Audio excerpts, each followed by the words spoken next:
మీ ఇంట్లో sun direct box ఉందా? అయితే మీరు కూడా ఇలా ట్రై చేయండి. ఏంటనుకుంటున్నారు? Jewellery box. నా నేమ్‌తో నేను కస్టమైజేషన్ చేసుకున్నా.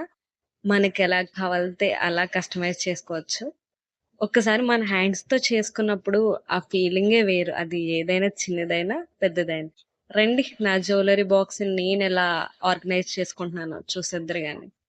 ఫస్ట్ బ్యాంగిల్స్ పెడదాం అనుకుంటున్నా. పెట్టేస్తున్నా. నా బ్యాంగిల్స్ ఏవైతే నేను డైలీ యూజ్ చేస్తున్నానో ఆ థ్రెడ్ బ్యాంగిల్స్ అన్నమాట. ఇది ఎందుకు చేశానంటే మార్నింగ్ మార్నింగే లేచిన తర్వాత బ్యాక్‌గ్రౌండ్‌లో మా అమ్మమ్మ "ఏవెక్కడ పడేస్తావో తెలీదు. రబ్బర్ బ్యాండ్స్ ఎక్కడ పెడతావో, చెవులియి ఎక్కడుంటాయి" అంటుంటే సడెన్‌గా నేను ఈ బాక్స్ చూసాను.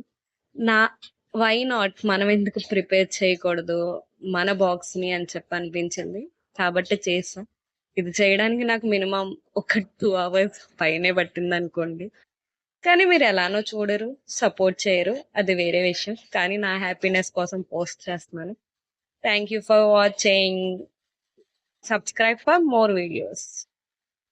Thank you all.